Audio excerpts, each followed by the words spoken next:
صلوا على الحبيب.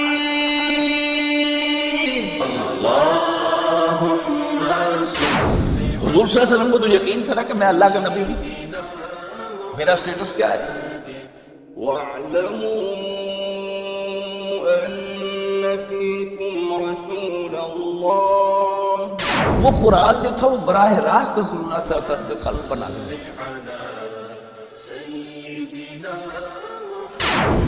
رسول اللہ صلی اللہ علیہ وسلم بچپن ہی سے اللہ کو خالق مانتے تھے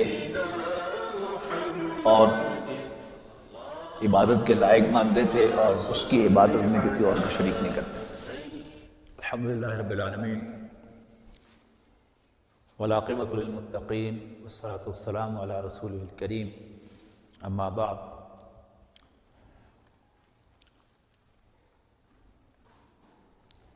رسول اللہ صلی اللہ علیہ وسلم کی سیرت کے بیان میں ہم نے پچھلی مرتبہ وحی کے آغاز کے بارے میں کچھ معلومات شیئر کی تھی کہ نبی اکرم صلی اللہ علیہ وسلم پر وحی کا آغاز کب ہوا، کہاں ہوا، کیسے ہوا، پھر اس کے بعد رسول اللہ صلی اللہ علیہ وسلم پر کیا بیتی، پھر کیسے رسول اللہ صلی اللہ علیہ وسلم نے حضرت خدیجہ رضی اللہ تعالی عنہا کے پاس آ کر اس کا تذکرہ کیا. ورقہ بن نوفل اس میں انوالو ہوئے اور انہوں نے تصدیق کی کہ یہ وہی ناموس اکبر ہے حضرت جبرائیل کے بارے میں کہ جو موسیٰ پر تشریف لائے تھے علیہ السلام. رسول اللہ صلی اللہ علیہ وسلم کا رسپانس اور آپ کا اس خبر کو شیئر کرنا بڑے نیچرل انداز میں ہے کہ غار حرا سے گھر تشریف لائے ہیں اور اپنی اہلیہ محترمہ سے اس کا ذکر کیا ہے. انہوں نے بلا تعمل اس کی تصدیق کی ہے اور ان کی تصدیق کی گواہی رسول اللہ صلی اللہ علیہ وسلم نے خود ان الفاظ میں دی کہ کوئی شخص ایسا نہیں کہ جس کے سامنے میں نے دعوت رکھی ہو اور اس نے کچھ توقف نہ کیا، کچھ سوچا نہ ہو، سوائے ابو بکر کے کہ ادھر میں نے اس کے سامنے بات رکھی اور اسی لمحہ اس نے اس کی تصدیق کر دی کہ یس. اور آن دی پارٹ آف حضرت ابو بکر رضی اللہ تعالیٰ عنہ یہ بہت بڑی بات ہے، اس لیے کہ جتنا بھی آپ کا زندگی کا تجربہ ہے وہ اس بات کی گواہی دے گا کہ باہر سے کسی آدمی کا آ کر آپ کے اوپر اپوائنٹ ہو جانا، اس کو تسلیم کرنا آپ کے لیے کسی درجے میں آسان ہوتا ہے، لیکن آپ کا اپنا ہی کولیگ اور کولیگ ہی نہیں، آپ کا جگری یار اگر آپ پر آفیسر بنا دیا جائے تو اسے آفیسر ایکسپٹ کرنا از دا ہارڈسٹ تھنگ. رسول اللہ صلی اللہ علیہ وسلم اور حضرت ابوبکر دوست تھے. حضرت ابوبکر کے دفتر فضائل میں یہ ایک بہت بڑی بات ہے جو ان کو ان کے مقام مرتبے کو بہت اونچا کر دیتی ہے کہ نہ صرف یہ کہ انہوں نے اپنے دوست کو اللہ کا پیغمبر مانا بلکہ بلا تعمل مانا، بغیر پس و پیش کے مانا، بغیر سوچ بچار کے مانا. یعنی جب دل نے گواہی، اچھا اب اس پر خود حضور صلی اللہ علیہ وسلم کا حضرت ابوبکر کا تبصرہ بھی سننے کے لائق ہے کہ جب اللہ کے پیغمبر صلی اللہ علیہ وسلم نے میرے سامنے بات رکھی تو میں آپ کے چہرے کو دیکھ رہا تھا اور میرے دل نے گواہی دی کہ یہ چہرہ جھوٹا نہیں ہے. اور پھر اس کے بعد یعنی جس گھر میں آپ رہتے تھے حضرت علی رضی اللہ تعالیٰ عنہ کی حیثیت جو تھی وہ آپ کے چھوٹے بھائی کی تھی. اور فطری طور پر آپ کا جوان بیٹا تو تھا کوئی نہیں، لہذا حضرت علی چھوٹے بھائی کی حیثیت سے، یعنی عمر کے اعتبار سے بیٹے تھے، رشتے کے اعتبار سے کزن تھے، اسٹیٹس کے اعتبار سے چھوٹے بھائی تھے، انہوں نے بھی تسلیم کر لیا رسول اللہ صلی اللہ علیہ وسلم کو۔ اور بڑا بنیادی فرق مجھ میں اور آپ میں اور ہمارے مقابلے میں رسول اللہ صلی اللہ علیہ وسلم میں آپ یہ نوٹ کیجیے، ہم میں سے کوئی باہر کتنا ہی اچھا جسچر دکھا لے، لوگ اس کے ہاتھ چوم رہے ہوں، اس کے پاؤں بھونکے پی رہے ہوں، اس کو سلام کر رہے ہوں، اس کے سامنے جھک رہے ہوں، لیکن جتنا اس کا کلوز سرکل ہوگا وہ اس کی عزت کرتا ہوا نظر نہیں آئے گا۔ کیوں؟ خامیاں تو اصل میں کھلتی ہیں کلوز سرکل پر۔ مجھ سے جتنا میری بیوی واقف ہے اتنا اور کوئی واقف نہیں ہے۔ میری شارٹ کمنگ کو میرا بیٹا جوان جو ہے وہ خوب جانتا ہے کہ ابا خود کیا کرتا ہے۔ اور تیسرا ہوتا ہے گھر کا ملازم جو آپ کا اصل رازدار ہوتا ہے۔ سلام محمد رسول اللہ صلی اللہ علیہ وسلم کو کہ آپ پر ایمان لانے والے سب سے پہلے ہیں کون؟ جگری یار کا تو میں ذکر کر دیا میں نے پہلے، حضرت Khadija who turns to be the first one،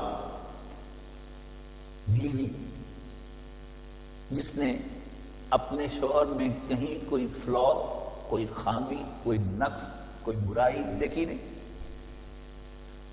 اسے کیا ڈر لگے گی یہ جانتے ہوئے کہ اللہ کا پیغمبر ہے؟ چھوٹا بھائی حضرت علی رضی اللہ تعالیٰ عنہ اور گھر کا ملازم غلام آزاد کردہ حضرت زید رضی اللہ تعالیٰ عنہ، یہ فرسٹ سرکل ہے جس نے رسول اللہ صلی اللہ علیہ وسلم کو اللہ کا پیغمبر تسلیم کیا۔ باقی سب باتوں کو چھوڑ دیں حضور صلی اللہ علیہ وسلم کی عظمت کی۔ میں سمجھتا ہوں کہ حضور صلی اللہ علیہ وسلم کی عظمت کے بیان میں صرف یہ ایک بات ہی کافی ہے ثبوت کے طور پر کہ حضور صلی اللہ علیہ وسلم پر سب سے پہلے ایمان لانے والے وہ لوگ ہیں کہ جو شاذ ہی کبھی ایمان لاتے ہیں۔ وہ ایک حکایت جو ہے وہ سنائی جاتی ہے لوگوں کی حکایات میں کہ خواجہ ابو الحسن خرقانی رحمۃ اللہ علیہ کے بارے میں کہ ان کے عقیدت مند بھی بہت تھے اور بہت عزت کرتے تھے، لیکن ان کی بیوی جو ہے وہ ان کی ولایت کی بھی قائل نہیں تھی۔ تو ایک مرتبہ ان کا مرید کوئی آیا، وہ گھر پہ نہیں تھے، اس نے کنڈا کھٹکھٹایا تو اندر سے بولی کون؟ ان کا حضرت تشریف رکھتے ہیں۔ ان کا ایک تو تم نے حضرت کیا کہ اس کا دماغ خراب کیا ہو۔ وہ بیچارہ منہ مسور کر وہاں سے چلا تو آگے سے تشریف لا رہے تھے تو سمجھ گئے کہ یہ میری بیوی کی کچھ سن کے آیا ہے۔ اس کو تسلی وغیرہ دی انہوں نے، اور ان کو خیال آیا کہ یہ میرے اس دین کی خدمت میں بھی کچھ رکاوٹ بنتی ہے، میں کیوں نہ اس کو کوئی اپنی کرامت دکھاؤں تو شاید یہ قائل ہو۔ تو وہ دن کے وقت اپنی سہیلیوں کے ساتھ بیٹھی گپ شپ لگا رہی تھی تو وہ ہوا میں اڑتے ہوئے جو ہے اوپر سے گزرے تو ساری نے دیکھا۔ شام کو آئے اور تم بھی ایک بنے پھرتے اللہ والے، آج گزرے تھے ایک بزرگ، بڑا نورانی چہرہ تھا اور بڑی ہوا میں اڑتے ہوئے۔ دل میں بڑے خوش ہوئے کہ آج تیر جو ہے وہ ٹھیک ٹھکانے پہ لگ گیا ہے، نشانے پہ لگ گیا ہے۔ تو تھوڑی دیر کے بعد مسکراہٹ کہنے لگے کہ اللہ کی بندی وہ میں ہی تو تھا۔ اچھا اچھا، تبھی کچھ تھوڑے سے ٹیڑے سے اڑ رہے تھے آپ۔ تو خواجہ ابو الحسن خرقانی ہو رحمۃ اللہ علیہ یا کوئی اور ہو، بڑے سے بڑا بزرگ ہو، بابا فرید ہو، وہ حضرت سلطان باہو ہو رحمہ اللہ، یہ سب بڑی بڑی شخصیتیں ہیں، ہم تو ان کے پاؤں کی خاک بھی نہیں ہیں، لیکن بہرحال انسان ہونے کے ناطے کہیں نہ کہیں کمی کوتاہی تو ان میں ہوگی۔ ایک ہی ہستی جس میں کہیں نہ کمی ہے نہ کوتاہی ہے، نہ نقص ہے نہ خامی ہے، وہ ایک ہی ہے، اور اس کا نام ہے محمد بن عبداللہ بن عبد المطلب صلی اللہ علیہ وسلم۔ یعنی کہیں کسی کو خامی نظر آتی تو وہ کہتا نا کہ نہیں آپ نہیں اللہ کے رسول ہو سکتے، الٹ ہو گیا نا۔ یعنی ہمارا کلوز سرکل جو ہوتا ہے وہ ہمارا باغی ہوتا ہے، اور ہماری ساری جو گریٹنس ہوتی ہے وہ دور دور والوں کو نظر آتی ہے. یہاں کیا تھا؟ یعنی اس گریٹنس کے سب سے زیادہ ریکگنائز کرنے والے وہ کلوزسٹ سرکل کے لوگ. یعنی the first one to recognise him was Khadija bint Khuwaylid رضی اللہ تعالیٰ عنہ، رسول اللہ صلی اللہ علیہ وسلم کی زوجہ محترمہ. یعنی ان کی عظمت کے لیے ہی کافی ہے. ایک مرتبہ ڈینٹل کالج میں وہ اسلامیات جو ہے، جب لازمی اسلامیات شروع ہوئی تو پرنسپل صاحب نے مجھے ہی کہا کہ تمہیں پڑھا. تو میں نے شروع کی. اس میں جو سیرت النبی کا حصہ تھا اس میں کچھ ٹاپکس شامل تھے کہ حضور صلی اللہ علیہ وسلم بحیثیت سربراہ خاندان، حضور صلی اللہ علیہ وسلم بحیثیت سپہ سالار، حضور صلی اللہ علیہ وسلم بحیثیت استاد. تو میں نے وہ 8 ٹاپکس تھے تو میں نے 4 ایک دن پڑھائے. تو اس کے بعد میں 4 پڑھا کے جب واپس جا رہا تھا تو مجھے ذہن میں آیا کہ حضور صلی اللہ علیہ وسلم کی ہر بات جو ہے وہ بھی کمال تک پہنچی ہوئی ہے، لیکن ان ساری حیثیتوں میں بھی کوئی سب سے بڑی ہے. تو ویسے ہی ایک ذہن میرا منتقل ہوا کہ شاید سب سے عظیم جو حضور صلی اللہ علیہ وسلم کی حیثیت ہے وہ بطور سربراہ خاندان ہے. تو اس کی عظمت کی جو دلیل میرے ذہن میں آئی ہوئی ہے کہ ہم سے ایک نہیں سنبھالی جاتی. رسول اللہ صلی اللہ علیہ وسلم میں 10 بیویاں اور بیک وقت، یعنی 9 تو کم سے کم بیک وقت حضور صلی اللہ علیہ وسلم کی عقد میں تھی، لیکن اور ور ہیپی. یہ بھی حضور صلی اللہ علیہ وسلم کے دفتر فضیلت میں ایک بہت بڑی بات ہے کہ اس کلوزسٹ سرکل میں جب آپ قریب رہتے ہیں تو کچھ شکوہ بھی ہوتا ہے، شکایت بھی ہوتی ہے، نیچرل. جو کہتے ہیں کہ برتن 2 پاس پاس پڑے ہوئے ہیں تو کچھ نہ کچھ کھڑکیں گے، لیکن وہاں آپ کو وہ کھڑک بھی کہیں نظر نہیں آتا. جو بھی کہیں آپ کو نظر آتا ہے ان کی طرف سے کوئی معاملہ، وہ خالص وہ جو عورت کی نیچر ہے. ظاہر ہے نہ مرد اپنی اسکن سے آؤٹ گرو کر سکتا ہے اور نہ عورت اپنی اسکن سے آؤٹ گرو کر سکتی ہے. وہ اللہ کی بنائی ہوئی تخلیق ہے. اس کے مظاہر آپ کو نظر آتے ہیں، لیکن کہیں رسول اللہ صلی اللہ علیہ وسلم کے بارے میں کسی نے محسوس کیا ہو کہ ہاں باقی تو سب ٹھیک تھا، لیکن یہاں کوئی لیکن جو ہے وہ نہیں ہے. باہر بھی ٹھیک، اندر بھی ٹھیک، اوپر بھی ٹھیک، نیچے بھی ٹھیک. تو حضور صلی اللہ علیہ وسلم کا کلوزسٹ سرکل جو ہے سب سے پہلے مسلمان ہوتا. اس کے بعد ایسا معلوم ہوتا ہے کہ 3 سال تک، یعنی سورہ مدثر تو نازل ہو گئی، سورہ مزمل بھی نازل ہو گئی، یہ 2 کام شروع ہو گئے. سورہ مدثر کا مضمون کیا تھا؟ یا ایھا المدثر، اے کمبل میں لپٹ کر بیٹھنے والے، لحاف میں اڑ کر بیٹھنے والے، قم فانذر، کھڑے ہو جاؤ اور خبردار کرو. وَرَبَّكَ فَكَبِّرْ، اور اپنے رب کو بڑا کرو. اب یہاں 2 باتیں جو ہیں وہ آ گئیں بالکل ابتدا میں. نمبر 1 خبردار کرو. اب وہ خبردار کرنا، جیسا کہ پچھلی نشست میں بات آئی تھی کہ وہ اصل میں خبردار کرنا تھا آخرت کے اعتبار سے، اور رب کو بڑا کرو یہ تھا دنیا کے اعتبار سے. یعنی دونوں آسپیکٹس کہ رسول اللہ صلی اللہ علیہ وسلم نے ساری جو محنت اور جدوجہد کی اس کا بیس آخرت کا خبردار کرنا، آخرت پر ایمان لانا، اور ماننے والوں کو یہ باور کرانا کہ یہ زندگی کل زندگی نہیں ہے، لہذا یہاں دل نہ لگاؤ، اصل محنت کرو آخرت میں کامیابی حاصل کرنے کے لیے. اور جس کی سمجھ میں یہ بات جتنی زیادہ آ گئی وہ اتنے ہی تن من دھن کے ساتھ رسول اللہ صلی اللہ علیہ وسلم پر دست و بازو بن گیا. یہاں کیا لینا ہے؟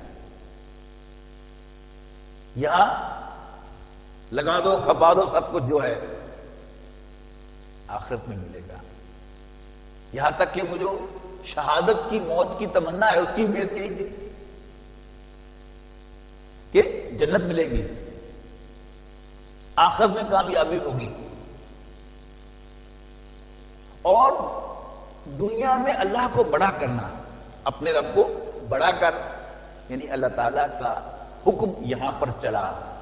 اس کی جد و جہد وہ ساری رسول اللہ صلی اللہ علیہ وسلم کی پوری سیرت کا مطالعہ خود بھی آپ کریں گے تو اسی نتیجے پر پہنچیں گے، اور انشاءاللہ ہم بھی جب یہاں پڑھیں گے تو اس کے نتیجے میں بھی آپ جو ہے خود یہ بات تسلیم کریں گے کہ آپ کی ساری جد و جہد کا اصل آبجیکٹو وہ کیا تھا؟